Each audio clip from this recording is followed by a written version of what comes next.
Hi, so glad you could join me for this episode. Today I'm going to talk about staying indoors, the great indoors, because we've got Storm Babet outside, so I'm not going to talk about going out in the wet today.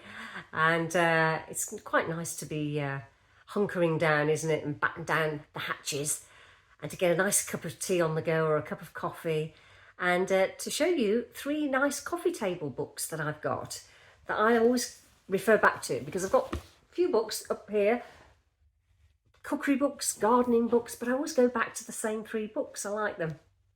And the first one I'm going to talk about in a moment is Time for Tea by Tom Parker Bowles. He's the son of Queen Camilla, and it's a Fortnum and Mason book. I've never been to the shop in London, but I've always bought or looked online for things, and I particularly like the layout of the book. It's split into recipes, and it also talks at the front, which I'm more interested in, about the process of tea and how it came into being, right from picking the leaves to the full production, and why we drink so much of it today. So I hope you enjoy me talking about that in a moment. The next thing I'm going to talk about is the Pretty City London book by Siobhan Ferguson. This has reignited my desire to go to London. I've only been a few times and it's about 2.5, 3 hours from where I live on the train. And the trouble is, if you go in just one day, you've got the trouble of waiting for train journeys and making sure that you get there and get back on the train on the night. So that's always, I think, an added stress. So I suppose the moral of the story is to actually stay overnight instead of trying to rush in one day. And yeah, that's really what it's about, isn't it? Enjoying the place and spending the time there. Always a busy place, London, and I forget how busy it gets, and you really have to have an idea of where you're going to. But the book is good because it shows you little nice clear instructions, little maps, and she gives inspiration of where to actually visit. So I like the book. And the third book I'm going to talk about is The Evolution of Home by Sims-Hilditch. Now, this big coffee table book was given to me by my friend's sister, because my friend and her sister went to an evening with Sims-Hilditch where they talked about their inspiration of writing the book and compiling all the pictures and talking about interior design and how it came into being. And I love the book. The illustrations, the photographs, the descriptions of the house renovations that they've done are unbelievable. I really do find the book inspirational, and it gives you ideas of how to approach gardening and plants and the paints that they choose as well. So that's why I like that particular book. And these 3 books I go back to all the time. So relaxing, comforting books. And yeah, I hope you enjoy the little journey and me flicking through the pages on this blustery, rainy day. So thanks for joining me. And yeah, I hope you have better weather where you are.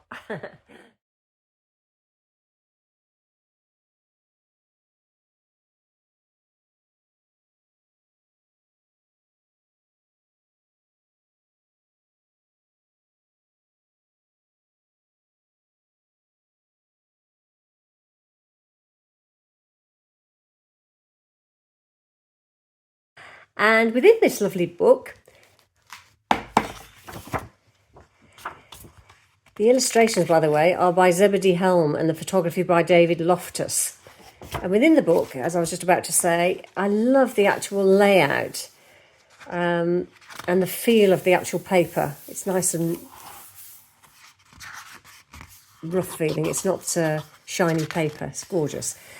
And the introduction says, tea, both soothing and uplifting, a salve and a sharpener, the morning jolt and the evening's end. It's not so much mere drink as national obsession, a fragrant religion, sippable meditation, sucker in a cup, unashamedly democratic too, poured from silver teapots and battered urns alike. So that's the opening paragraph. It's some lovely little pictures of camels, which I absolutely adore because I love camels. And then it gives you a history of tea within the book, starting with 3000 BC, where it says in 2737 BC, A leaf from the Camellia sinensis tree fluttered down and dropped into a cup of hot water belonging to Emperor Shen Nong. It tasted good and revived his spirits.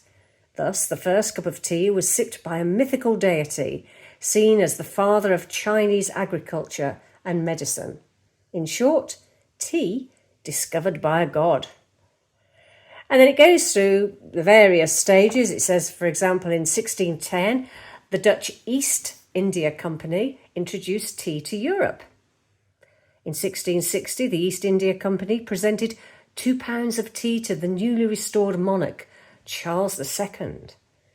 1662, Charles II married Princess Catherine of Braganza. Catherine's dowry included not only Tangier and Bombay, now Mumbai, but full trading rights for England in the East Indies. She also made the polite sipping of tea highly fashionable at court. And then it goes through, and I just love the illustrations. They're so good. And all the way through to 1840, afternoon tea was created by Anna, Duchess of Bedford, a lifelong friend of Queen Victoria and lady of the bedchamber at the time. She experienced a sinking feeling around 4 o'clock each afternoon and asked her servants to serve her tea with bread and butter and a little cake in her rooms. She started to invite friends over, and a British institution was born.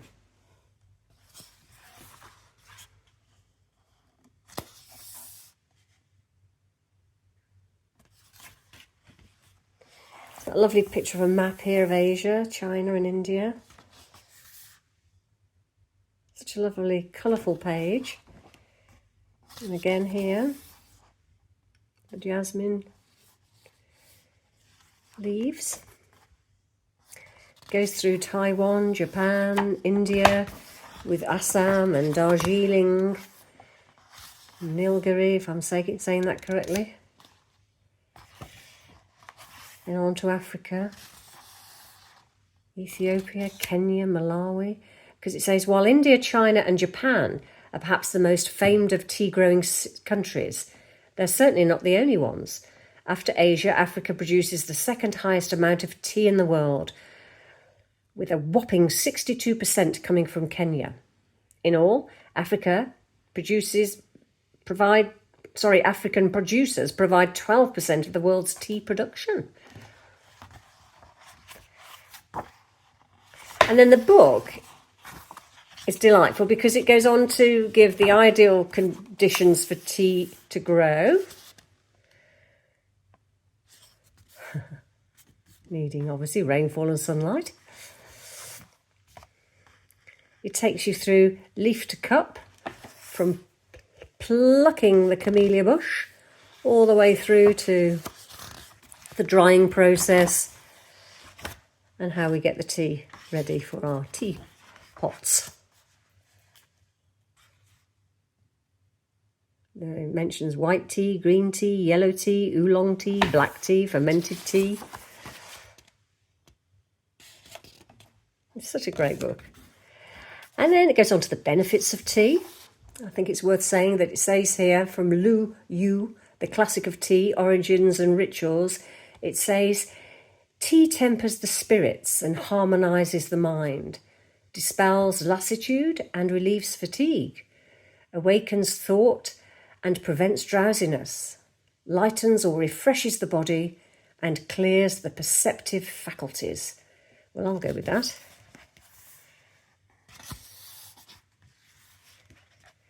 And then the book talks about breakfast and caffeine, and then it gives you various recipes, Welsh cakes and all sorts, the rules of tea, 11s is when you get tired in the morning and you need something to pick you up. It's a lovely page. And matching biscuits to certain teas. They say that having a custard cream, one should have Ceylon and Assam, a perfect foil for creamy biscuits. refreshing mint and green blend complements a mint biscuit, so a Moroccan mint. The Albion blend, Fortnum's Builder's Brew, perfect for dunking biscuits. A wedding breakfast, malty tea blended for the 2011 royal wedding. That's ideal with chocolate tea cakes. And it goes on. And then there's some lovely, lovely, lovely, lovely illustrations. I absolutely think they make the book. And there's another particular one I like. Just going to try and find it. Here we are, mid-afternoon, when you get the slump in the afternoon. Earl Grey.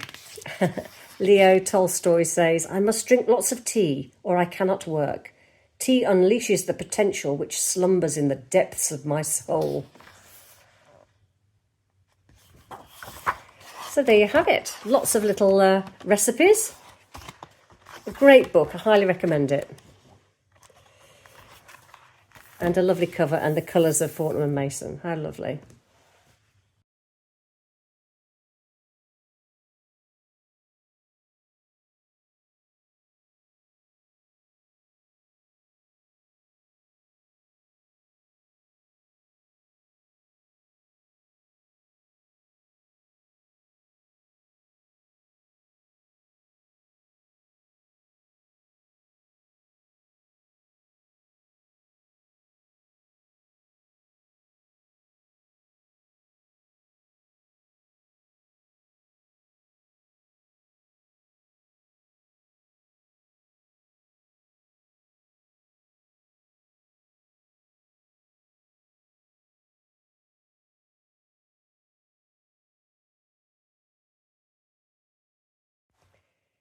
The other book I love is this little book called Pretty City London, Discovering London's Beautiful Places by Siobhan Ferguson.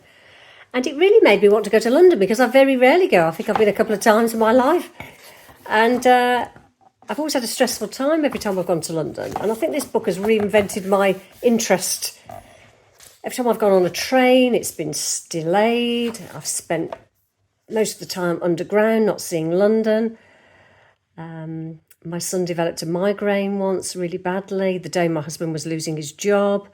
So I was having a stressful time getting on a train, trying to get through 14 carriages while my son was vomiting into a carrier bag. And the only saving grace on that day was the fact that somebody came up to me with a spare carrier bag. And I had nowhere to sit on the train and we were on the wrong end. And that was one of my stressful days. So this book has reignited my interest to want to go back. And there's a beautiful illustration of the Biscuit Boutique Icing Cafe shop. And the author says the book is, for the most part, a visual celebration of the most beautiful places in London. It includes 4 key sections: photography tips, neighbourhoods, through the seasons, and finally a bucket list of things to do in Pretty City London. And you know, when I've always gone to London, it's always been a bit of a rush in one day and trying to get back on the train. And this has, made me think, do you know what? You don't need to go underground all the time. Just walk above and see the pretty houses and the shops. Look at that. She's really taken some beautiful photographs. Some pretty neighbourhoods. And I love the fact that she's put a little map of where you can go. You can go from this road and then you come across the Boutique Icing Cafe and then you go near the Portobello Road and there's another little cafe here. And it just shows you an aerial shot of what's around in Notting Hill and Holland Park on this particular page. The Kensington Borders and the Connaught Village.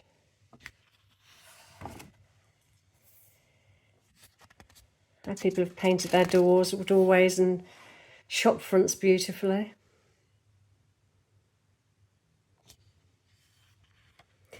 She says in the book, I'm asked time and time again which is my favourite area to photograph in London, and I would have to say it's this one. In fact, I could have dedicated an entire book to this Instagram gem, which lies just west of central London. From pristine pastel houses that span the area to absurdly pretty muse, ethereal florists, vintage shops and pretty cafes. This area truly is the creme de la creme of Instagram destinations. It's the absolute backbone of pretty city London. I would say the single biggest challenge I had finishing this book was resisting the urge to continue to visit the area, gathering content. No matter the hour, day or time of year, a visit there always provides something new to find. Isn't that lovely? So that's really made me want to go now.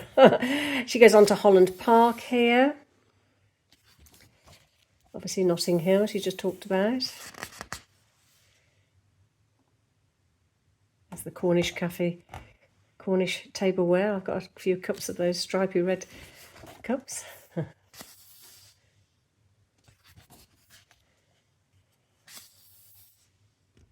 So there's some brilliant illustrations of how you can do your houses up with the floral displays. I've got a red door. My door's changed about 10 times. I've changed it all sorts of different colours. So this book truly is an inspiration for me. I will go back and think, don't rush, stop thinking about trains, and actually look at the place. Again, we come here to Belgravia, Chelsea and South Kensington. Lovely little map. Peggy Portia Cakes, I'd like to go there.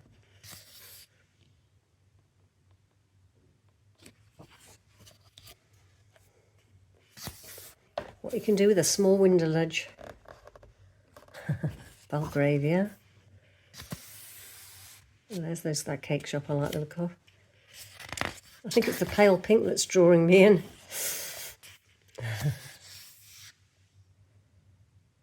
Artist residence in Pimlico.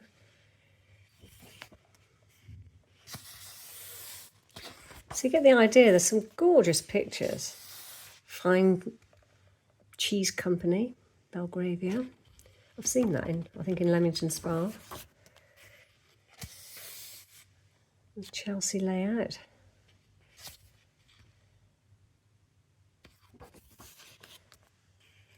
So you get the idea. It's a lovely book. The cricketers. And again, a lovely feel to the paperwork in here.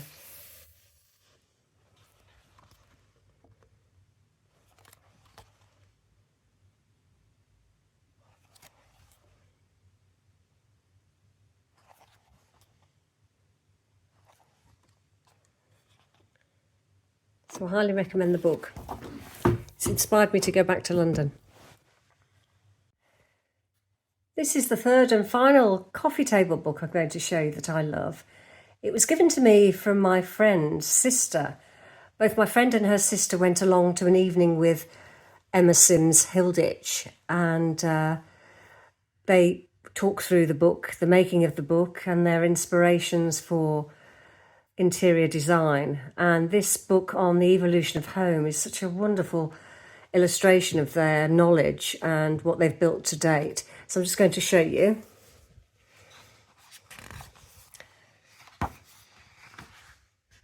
It says at the front, Sims-Hilditch is at the forefront of understanding how decoration and practicality can work hand in hand. Explore the firm's many projects and see how interiors have evolved to embrace new ways of living.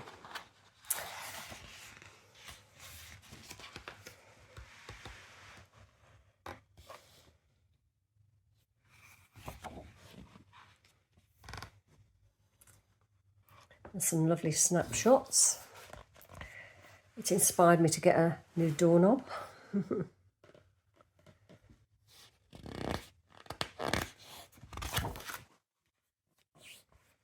I've got logs, but they don't look that neat.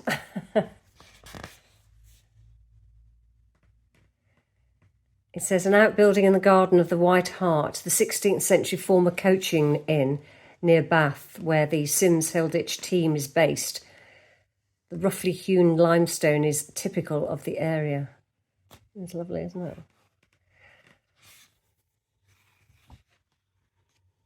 I think there she is, Emma.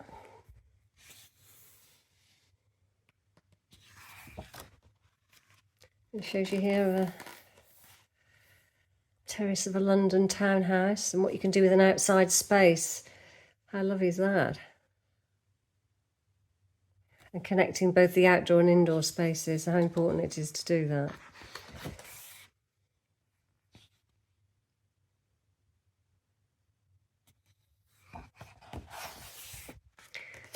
And whilst I like Georgian windows, I do happen to love this one. This is a former schoolhouse in Oxfordshire. This beautiful house on 1,000 acres in Oxfordshire had been derelict for decades when we began the design journey, it says. Our initial focus was on the house's layout and the flow between spaces. We created a large open-plan kitchen with simple steel windows and a passage to the garden where our clients keep ducks and chickens and grow fruits and vegetables. Decoratively, the goal was to create a family-friendly house rich in bold colours and pretty fabrics. And the standard bay trees punctuate the front elevation of the building, lending it to a distinctly Provençal feel. Oh, I just love it. I love the green paint. I've got a similar paint colour on the back of my house. I might do the front because I've got cream on the front. I do like that paintwork. It's absolutely lovely.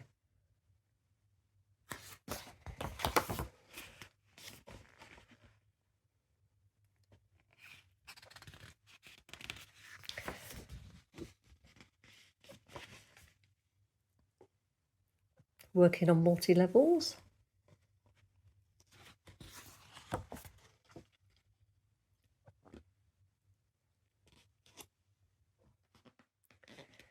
This is all about making an entrance. How wonderful to have a big hallway. Keeping it bright and airy.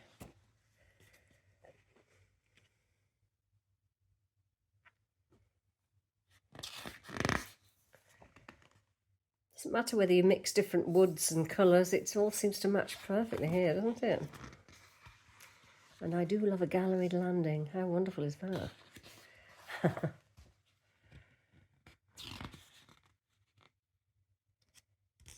Flowers always bring a space to life, don't they? Bringing something natural. I used to teach IT, and I did reflexology at one point. But when I was learning how to teach on my teaching journey, the tutor said, well, we know you can do the IT. I'm going to give you double the work. I said, what do you mean? She said, I want you to teach the subject that I've heard you talking to somebody about. I said, what's that? She said, feng shui. I said, well, I know a little bit about it. And she said, well, I'd like to run a course on it and I want you to tutor it. So my training of how to be a tutor to adults began by a class of 26 people signing up to hear me talk about feng shui. Now, feng shui is the art of living in harmony with your surroundings and making sure that you embrace the energy around you so that you feel you can move on with life, how to attract health, wealth and happiness. And it's all about creating spaces and having a flow and making sure that the chi energy around you works to best effect. So I knew something about this subject matter and I couldn't believe it when 26 people jammed that classroom out on my first day of teaching for the first time in front of people. But it was certainly a popular class. There were only 2 people that were disappointed. They thought I'd be Chinese. So that was the first hurdle to get over. But apart from that, they all learnt something about harnessing chi energy and making sure that the spaces around you are clutter-free as you can. I mean, there's no point in living in an empty box like an office block. But the point is how to enhance an area. So if a corner looks dark, maybe put flowers in it or a lamp. Make sure that there aren't too many cobwebs hanging about. I mean, it's all about keeping things dust-free so that they don't become stagnant. And it's funny, when you go into places that are stagnant, if somebody hasn't moved, it happens to me, if somebody hasn't moved books for ages or clothes in a corner, that area sort of becomes a dead energy space. And it drags you down So if you clear it and tidy it like I need to do with wardrobes at the minute because they're all jam-packed, it then makes your spirit feel uplifted and you feel like you can bring other things into your life. So getting rid of the old and bringing in the new. And it does make sense. And if you want to know what feng and shui mean, it's wind and water, making sure that everything is in harmony.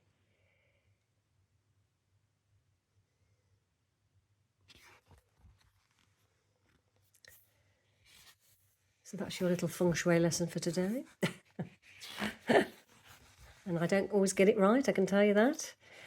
And the way to work it all out is to make sure you have a plan of your house and to divide it into north, south, east and west. North being your career corner, south being attracting recognition for your work, and sometimes fame, people call it.